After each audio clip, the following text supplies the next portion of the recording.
We really wanted to apply for Canadian PR और हमारा जो गोल्डन स्कोर होता है 8777 वो, and I was so relieved and happy. और तब कट ऑफ कितनी चल रही थी, 450 के अराउंड चल रही थी कुछ कट ऑफ।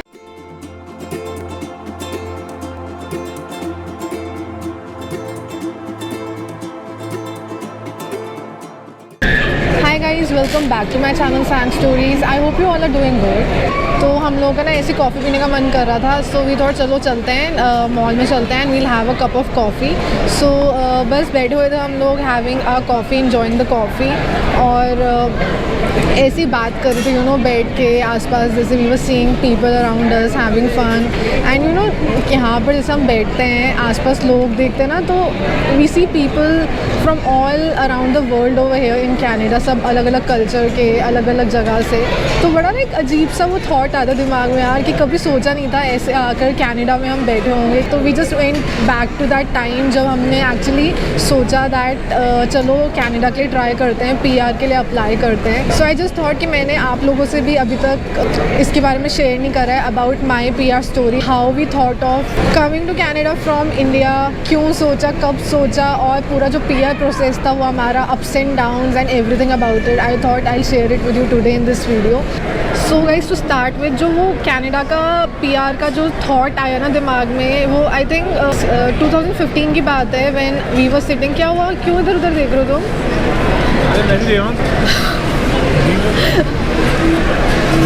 ओके, तो एक तो यू नो पब्लिक प्लेस में व्लॉग करना बड़ा डिफ़िकल्ट हो जाता है इतने सारे लोग आपको देख रहे होते हैं, बट एनीवेज इग्नोर करते हैं वो सब।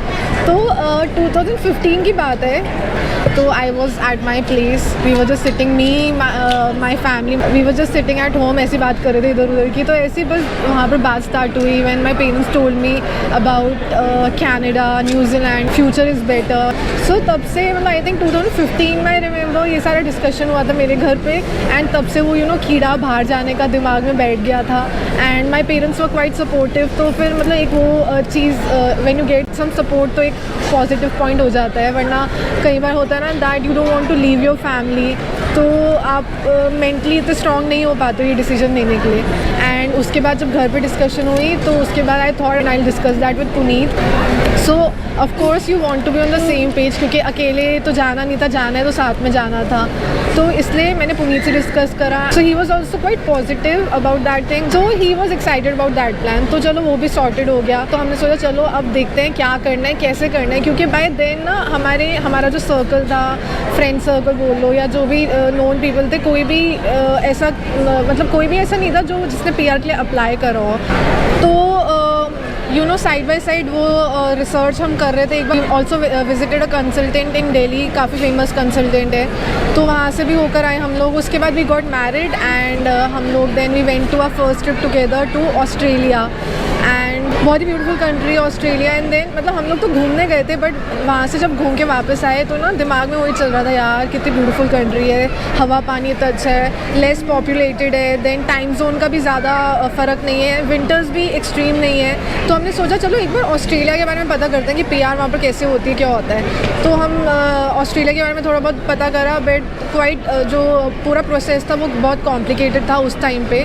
आई डोंट नो अब क्या है, but we drop that idea of going to Australia then. But then we really wanted to apply for Canadian PR, और बाहर जाने का ना वो एक एक्साइटमेंट वहीं से हमारा स्टार्ट हो गया था, बिल्डअप हो गया था, क्योंकि बाहर से हम घूम के आए थे ना, तो वो बड़ा यू नो टेम्पटिंग लगता है कि यार कितना साफ़ है, हवा पानी कितना अच्छा है, कितनी ब्यूटीफुल कंट्री है, हम तो सिर्फ घूमने आए हैं, but if we'll get to stay in such a beautiful place तो कितना मज़ा आएगा।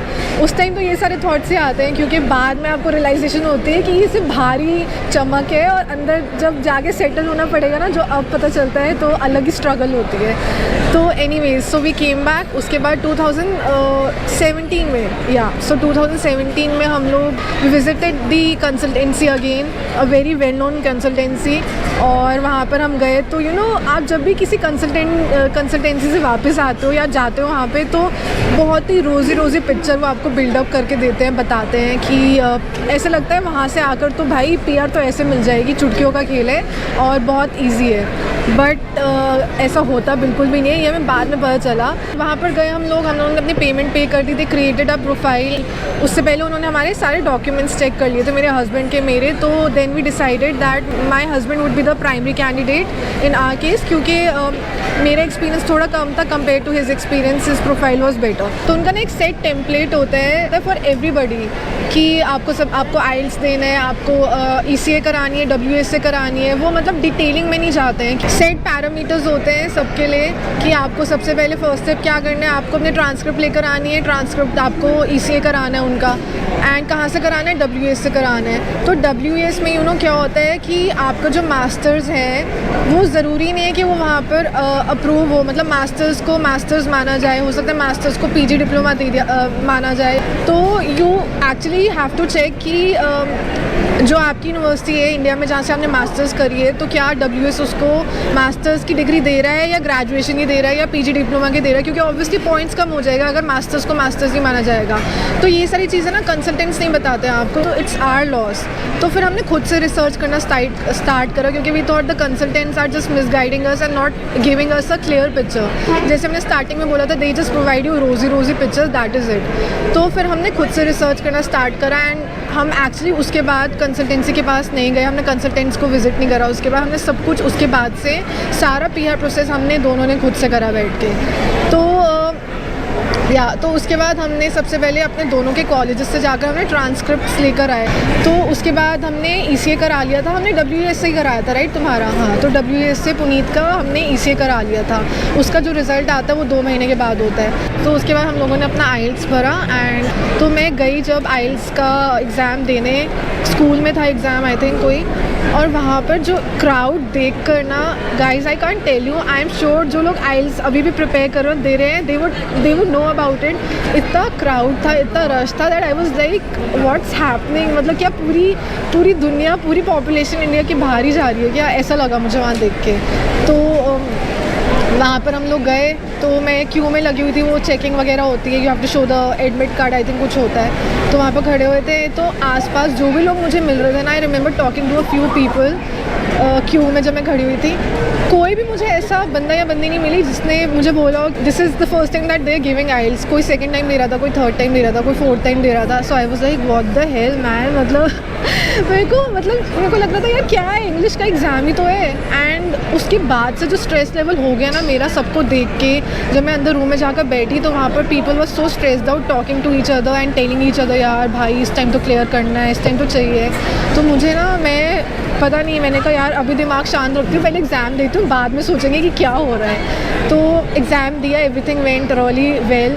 उसके बाद पुनीत ने भी जाकर दे दिया था अपना कुछ टाइम बाद आइल्स का फर्स्ट एक टाइम, उसका भी हो गया था। देन मेरा उसके बाद स्कोर आया अराउंड 1 महीने के बाद। तो मेरा स्कोर आई थिंक 7-8, मतलब ओवरऑल 7.5 बैंड आया था मेरा। तो आई वाज ओके, मतलब I was happy about it. और बल्कि मुझे तो पता, मुझे लग रहा था कि मेरा स्कोर कम आए, मैंने सारे आंसर ठीक दिए थे, ज़्यादा आना चाहिए, बट एनीवेज तो मेरा सॉर्टेड था। पुनीत का भी स्कोर आया था तो उसका गोल्डन स्कोर नहीं आया फर्स्ट अटेम्प्ट में।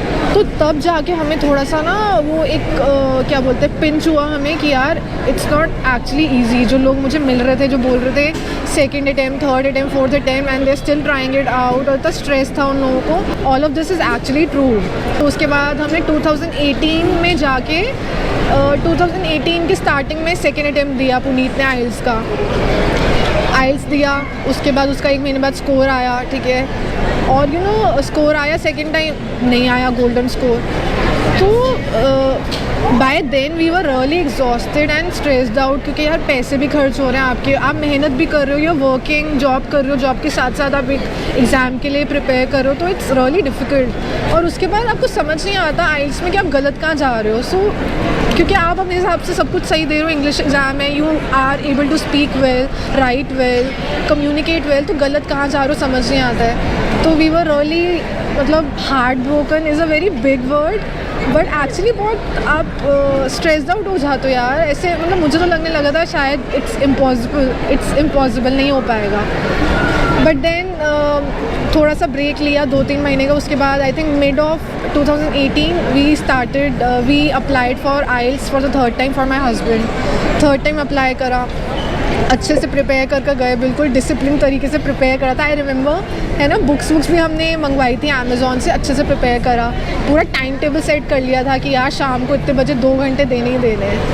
उसके बाद हम लोग गए। आई रिमेंबर थर्ड टाइम मैं ही ड्रॉप करने गई थी इसको कि यार इस टाइम तो होना ही चाहिए। तो भगवान जी का नाम लिया एंड वी वेंट, मतलब पुनीत गया एग्ज़ाम देने। एंड उसके बाद 1 महीने का फिर से वो लॉन्ग इंतज़ार, वेट कर रहे थे हम लोग, अब रिज़ल्ट आएगा, रिज़ल्ट आएगा। थर्ड टाइम रिज़ल्ट आया, स्कोर आया 9.8 6.58 एंड वी वर लाइक यार 6.5 से रह गए हम लोग, क्या करें। तो यार सबसे पहले तो यही सोच रहे थे काश 7 आ जाता, 0.5 का तो डिफरेंस था। कौन इन्विजिलेटर था जिसने 0.5 कम दिए यार। उसके बाद समझ नहीं आ रहा था कि अब क्या करें। हमारे पास 2 ऑप्शन थे, या तो एक नया पेपर दे आइल्स का 4th टाइम, या फिर रीएवैल्यूएशन करा ले स्कोर का। तो अब समझ नहीं आ रहा था क्या करें। काफ़ी सारे ग्रुप्स में चेक करा, फ्रेंड से बातचीत करी। 90 to 95% people were telling us, या जितने भी ग्रुप्स हमने पढ़ा तो वहाँ पर यही बोल रहे थे कि रीवैल्यूएशन में चांसेस बहुत कम है कि स्कोर बढ़कर आएगा। तो एक साइड था कि अब नया पेपर हम लोग भरे, 11,000 खर्च करें वापस से, उस टाइम पे 11,000 का था पेपर, या फिर रीवैल्यूएशन का अगर सेंड करते हैं तो 6500 रुपीज़ लगते हैं। तो सब कुछ इतना जो क्लटर भरा हुआ था दिमाग में, जो भी था, हम दोनों जब बैठे बात करी, so we just decided, we went with our gut feeling कि रिवैल्यूएशन के लिए करते हैं। क्योंकि पता नहीं अंदर से मुझे लग रहा था कि यार 0.5 रिटर्न में हो सकता है यार, चांसेस हैं कि बढ़ जाएं। So we both of us agreed on going for revaluation and I think कुछ 1 मंथ बाद आता उसका, 1 मंथ के बाद आना था उसका रिज़ल्ट। वापस से 1 महीना गया हमारा ऐसी स्ट्रेस में, क्या आएगा क्या होगा। आई रिमेंबर सितंबर 2018 का मंथ चल रहा था तब, और हमारा सितंबर एंड में रिज़ल्ट आना था रीवैल्यूएशन का। सितंबर मिड में आना था, around 10th of September। So 6th of September date थी उस दिन, जिस दिन की मैं बात कर रही हूँ। एंड पुनीत का बर्थडे होता है, सुबह का टाइम था एंड बेल बजी घर पे, ठीक है। तो I was in my room, bell बजी, पुनीत नीचे गया एंड आइल्स का कोरियर आया हुआ था। तो इसने तो भाई वो साइन भी नहीं करा, वहाँ पर वो बंदा खड़ा हुआ था साइन भी नहीं करा, वो लिया और जल्दी से उसी के सामने खोल लिया and he checked it and तो उसको पता चल गया था क्या स्कोर आया, मुझे नहीं पता था तब तक। ही ओपन इट, साइन वाइन करा, ऊपर आया। सो इसके हाथ में था आइल्स का वो पैकेट पेपर था, एनवलप था, ब्रिटिश काउंसिल लिखा हुआ था। सो मुझे पता चल गया यार आ गया स्कोर, और मुंह उतरा हुआ इसका। सो ऑब्वियसली पता चल गया कि यार नहीं हुआ। और वैसे भी दिमाग में ना चल ही रहा था कि चांसेस बहुत कम है, नहीं हो पाएगा। मेरा मुंह उतर गया, रोने वाली शक्ल हो गई कि यार अब क्या करेंगे। बस आई थिंक मैं रोने ही वाली थी व्हेन ही एक्चुअली है ना ऐसे मतलब मेरे को लग रहा था, इसको लग गया था कि मैं रोने वाली हूँ। तो ही टोल्ड मी कि संगना वी गॉट इट, 7 हो गया, 6.5 का 7 हो गया, we got it. And I was like 2 second तो मैं शॉक में थी। And I remember that moment clearly in my mind. I just jumped and hugged him. और मैं वो मोमेंट नहीं भूल सकती हूँ यार, क्योंकि यू नो उस टाइम पे आइल्स क्लियर करना ना एक अलग ही स्ट्रगल था तब। तो फाइनली जाके वो 6.5 का 7 हो गया था, और हमारा जो गोल्डन स्कोर होता है 8777 वो आ गया था। वो दिन जो था ना 6 सितंबर, that was the best birthday और बेस्ट दिन था वो, क्योंकि बहुत बड़ी चीज़ एक दिल से ना थोड़ा क्या बोलते हैं, हेवीनेस कम हो गई थी कि आइल्स क्लियर हो गए। अब एटलीस्ट मतलब जो हम एफर्ट्स कर सकते थे वो हमने कर दिए। अब डिपेंड करता है CRS स्कोर या कट ऑफ स्कोर जो होता है उसके ऊपर। तो हमने अपना प्रोफाइल में 8777 स्कोर अपडेट कर दिया था। मास्टर्स भी पुनीत की जो रिज़ल्ट आया था, मास्टर अप्रूव हो गई थी WS से। तो हमने सारा स्कोर अपना, सारे पॉइंट्स हमने सारे अपनी चीज़ें अपलोड कर दी थी उसमें। उसके बाद हमारा स्कोर बन रहा था, कितना बन रहा था स्कोर, तो हमारा score before the golden score was 410 and after the golden score it was 460, right. और तब कट ऑफ कितनी चल रही थी, 450 के अराउंड चल रही थी कुछ कट ऑफ। तो हमारा स्कोर तो आ गया था 460। उसके बाद 1 महीने के बाद we got invitation to apply and we were on cloud 9 कि वाओ मतलब अलग ही फीलिंग थी वो, I can describe that right now. और तब कोई ऐसे ना मेरा व्लॉगिंग का प्लान भी नहीं था, नहीं तो मैं छोटे छोटे क्लिपेट्स लेकर रखती वो मोमेंट्स के, बट तब पता नहीं था मुझे। सो या ITA आ गया। उसके बाद जो नेक्स्ट स्टेप था कि सारे जो आपके डॉक्यूमेंट्स हैं वो आपको अपलोड करने होते हैं, जिसमें था आपके work experience, work credentials upload करने होते हैं, जॉब वॉब रिलेटेड सारे एक्सपीरियंस लेटर्स आपको अपलोड करने होते हैं, मेडिकल करवाना होता है, PCC चाहिए होता है, POF चाहिए होता है which is proof of funds चाहिए होता है आपको। तो ये सारी मैं डिटेलिंग में नहीं जाऊँगी कि POF वगैरह कितना दिखाना होता है, क्या है, ये सब आप IRCC की वेबसाइट में जाके चेक कर सकते हो। I think for family of 2, for 2 of us कुछ हमने कुछ 15,000 कैनेडियन डॉलर्स हम लोगों को शो करने थे उस टाइम पे, अभी मुझे नहीं पता कितना है। So you can definitely check out the website for all the minor details. So then we started collecting all the documents. मैं PCC कराना था अपना, तो वो भी कराया हमने। उसके बाद हमें मैरिज सर्टिफिकेट भी बनाना था, तो इसलिए मैरिज सर्टिफिकेट के लिए हम गए, ऑफिस में गए, वहाँ पर जाके हमने सर्टिफिकेट बनाया। उसमें भी काफ़ी टाइम लग रहा था, आई रिमेंबर, क्योंकि I specifically remember this thing, क्योंकि 2 महीने के अंदर आपको अपने डॉक्यूमेंट्स ना ITA आने के बाद अपलोड करने होते हैं। तो मैरिज सर्टिफिकेट जो था हमारा वो it was taking time, and मेरे को हमें बहुत स्ट्रेस हो गया था कि यार अगर ये डिले हो गया तो 2 मंथ्स की जो टाइम लिमिट है वो ख़त्म हो गई तो क्या करेंगे फिर। तो मतलब पूरा जो हमारा प्रोसेस था PR का, इतने अप्स एंड डाउन्स थे।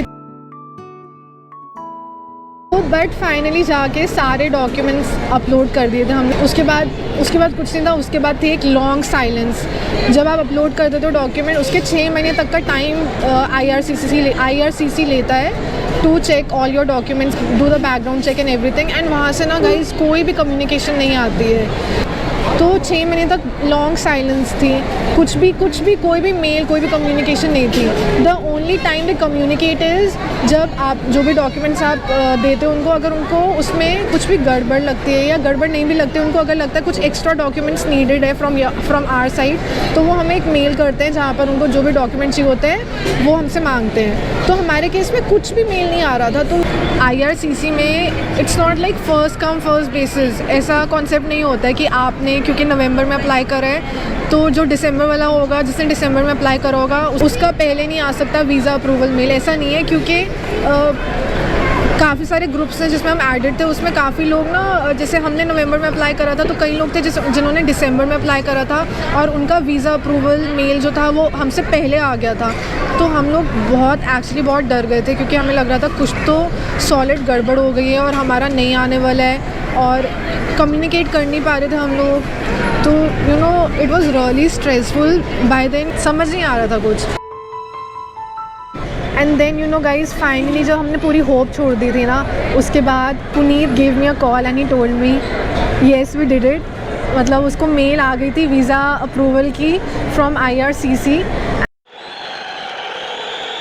And I was so relieved and happy, I can't tell you guys. मतलब वो दिन एक IELTS वाला दिन था और एक वो दिन था जब मतलब I can't tell you, happiness, mixed emotions थे, रो भी रहे थे हम लोग, खुश भी थे कि फाइनली हो गया। सो उसके बाद हमें वीज़ा स्टैंपिंग के लिए जाना था। वी वेंट टू VFS इन दिल्ली। तो उसके कुछ आई थिंक 1 महीना बाद पासपोर्ट घर पे आ जाता है, स्टैंप लग के, वीज़ा स्टैंप लग के, एप्लीकेशन लग के। And we were really happy. क्या बोलते हैं वो शाहरुख खान की लैंग्वेज में, इतनी शिद्दत से आप किसी चीज़ को चाहो और वो नहीं जब मिलती ना तो your heart really breaks. I remember a lot of my friends are friends जिनका IELTS गोल्डन स्कोर नहीं आया था, and they drop the idea of going to Canada. So it's really heart breaking, but yeah visa application was sorted. उसके बाद passport 1 महीना बाद हमारे हाथों में आ गया था। वो आई थिंक कुछ 10-15 मिनट तो मैं उसको बस स्टेयर ही करती रह गई थी देख के कि हो गया है, सच्ची में आ गया है, हाथ में है, ये मेरा ही नाम लिखा हुआ है। And so it was a great feeling, I can't describe that in words. तो हमने सोचा था विंटर्स में नहीं जाएंगे हम लोग समर्स में शिफ्ट करेंगे कनाडा। सो हमने सोचा कि हम लोग सॉफ्ट लैंडिंग करेंगे अभी, एंड नेक्स्ट समर्स में 2020 की समर्स में हम लोग देन फाइनली सेटल होने के लिए कनाडा जाएंगे। जिन लोगों को सॉफ्ट लैंडिंग नहीं पता है, soft landing basically is when you go to Canada, you visit Canada and आप पीआर के लिए अपना फ़ोटो सबमिट कर देते हो so that you can get your PR card, and आप सिन के लिए भी अप्लाई कर लेते हो, सिन नंबर मिल जाता है आपको, which is a very important thing in Canada. तो हमने सोचा कि हम ये सब जो काम है ये करके फिर वापस आ जाएंगे। पीआर कार्ड जो था उसके लिए जब आप फ़ोटो एयरपोर्ट में फ़ोटो सबमिट करते हो ना, तो आपको एक एड्रेस प्रोवाइड करना होता है किसी कैनेडियन रेजिडेंट का, जो जहाँ पे आपका पीआर कार्ड डिलीवर होगा। एंड देन आप क्योंकि हम तो वापस जा रहे थे तो हमने फिर इंडिया में बाद में पीआर कार्ड मंगवा लिया था अपना। सो देन उसके बाद हम वापस आ गए एंड हमारा फुल टू प्लान था 2020 में हम लोग जाएंगे कनाडा सेटल होने के लिए समर्स में। देन केम कोविड एंड जो भी सारे प्लान्स थे वो वहीं के वहीं रुक गए थे। ट्रैवल रुक गया था, फ्लाइट्स नहीं जा रही थी, we didn't know what to do. 2020 ऐसे ही निकल गया, 2021 भी फिर वी कुडंट हेल्प, मतलब हमारे हाथ में कुछ था ही नहीं, वो भी ऐसे ही निकल गया। तो देन 2022 में फाइनली जब हमने डिसाइड करा वील मूव टू कनाडा, और हमने मार्च 2022 में हमने फाइनली जाके अपनी फ़्लाइट बुक कर दी कनाडा के लिए। तो या उसके बाद फ़्लाइट बुक कर दी and we came to Canada. मार्च में हम लोग यहाँ पर आ गए थे। If you are planning to come to Canada, अगर आप पीआर के लिए अप्लाई कर रहे हो, बी इट कनाडा या किसी और country, be positive, stay optimistic. बहुत सारे अप्स एंड डाउन्स डेफिनेटली आते हैं, बट जो भी होता है वो अच्छे के लिए ही होता है, ये सोच कर चलो लाइफ। मैं हमेशा इस चीज़ में बिलीव करती हूँ कि स्टार्ट और एंड पॉइंट मैटर नहीं करता, जो जर्नी मैटर करती है। So I am just living my journey and yeah that was my PR story. So guys that's about it for this video. I hope आपको मेरी आज की वीडियो अच्छी लगी होगी। तो please do like share subscribe to my channel and I will see you in my next video. Till then bye.